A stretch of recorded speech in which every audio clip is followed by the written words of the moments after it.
John Wayne Gacy, el payaso asesino. En el día de hoy hablaremos de John Wayne Gacy, que fue uno de los asesinos en serie más famosos de Estados Unidos, y cometió sus crímenes durante la década de los 70. Pero antes de comenzar con esta espeluznante historia te invito a que te suscribas a nuestro canal, y actives las notificaciones para no perderte ningún nuevo video, gracias. John Wayne Gacy, Jr. nació en Chicago, Illinois, y era el segundo de 3 hijos.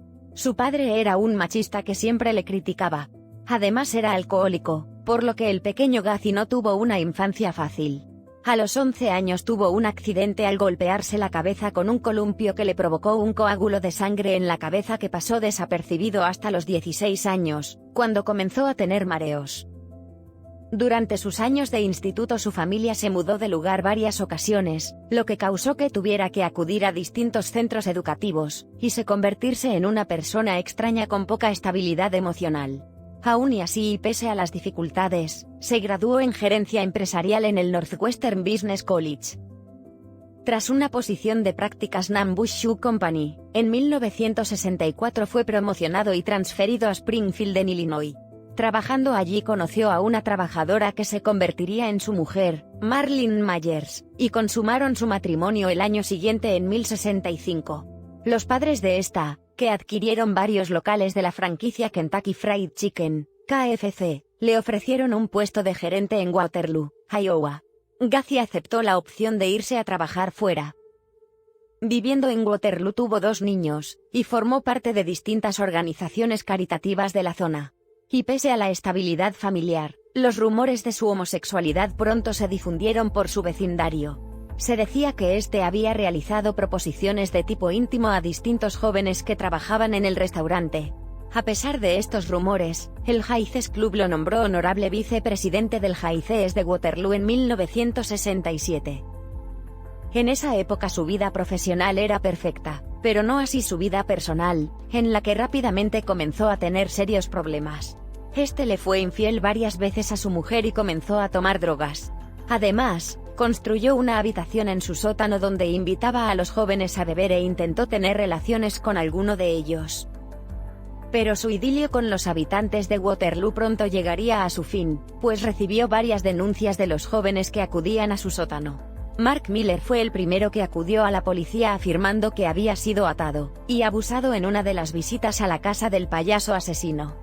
John Wayne Gacy fue sentenciado a 10 años de cárcel, pero su buen comportamiento le permitió estar en la calle a los 18 meses. Su mujer se divorció de él, y nunca volvió a ver a sus 2 hijos. Tras salir de prisión, Gacy volvió a Illinois a vivir con su madre, y en 1971, gracias a la ayuda económica de su progenitora, se compró una casa en el 8213 West Sumerdale Avenue, en una zona de Chicago. Tras su paso por la cárcel, Gacy se encargó de dejar atrás su pasado, y fue bien acogido por los habitantes de la nueva localidad en la que habitaba. De hecho, era una persona amable y querida porque organizaba barbacoas en su hogar, y se disfrazaba de payaso para entretener a los más jóvenes y a los niños que estaban enfermos. Pocos vecinos podrían imaginarse la clase de persona que era.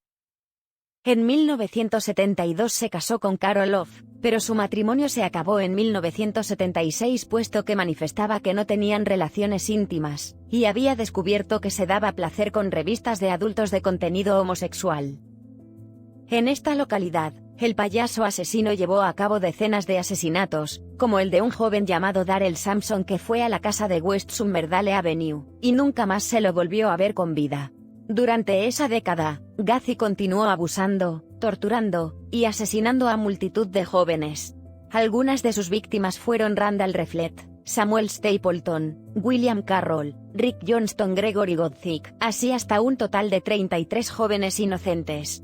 El más joven de 14 años y el mayor de 21. Fue a partir de 1977 cuando Gacy comenzó a tener mala fama, sobre todo tras la desaparición de un chico de 19 años, un joven fue arrestado por conducir su vehículo. El joven que fue detenido afirmaba que el coche se lo había vendido Gacy. A pesar de que Gacy ya había recibido varias denuncias con anterioridad que no habían sido tenidas en cuenta, todo cambió en 1978. Cuando Jeffrey Rignall de 26 años le acusó de atacarle con un trapo húmedo de cloroformo. Cuando este despertó, estaba inmovilizado en el sótano del payaso asesino donde fue víctima de abusos y torturas por parte de Gacy. Tras varias horas de sufrimiento, Rignall despertó en medio de un campo rodeado de nieve, y estaba muy dañado físicamente. A pesar de todo, consiguió salir del lugar. Su calvario todavía duraría unos meses ya que, a pesar de que identificó a su agresor en una foto, la policía no le creyó. Entonces contrató a un abogado que solicitó la orden de arresto, y a pesar de que Gacy fue investigado, sorprendentemente quedó en libertad. Ahora bien, no tuvo tanta suerte con Robert Piest, su última víctima, ya que dejó varias pistas y no tuvo en cuenta que sus padres le estaban esperando en casa, y sabían que su hijo había ido a ver a Gacy. Como su hijo tardaba en regresar, le comenzaron a buscar y contactaron con la policía. Varios agentes fueron a su casa, y Gacy no tuvo tiempo de esconder el cadáver del chico al que acaba de estrangular. La policía encontró los cuerpos en su casa, y el propio Gacy acabó confesando que había arrojado el resto al río. Fue condenado y ejecutado en mayo de 1994. Déjanos en los comentarios tu opinión sobre esta espeluznante historia. Y no olvides darle like y suscribirte a nuestro canal. Gracias.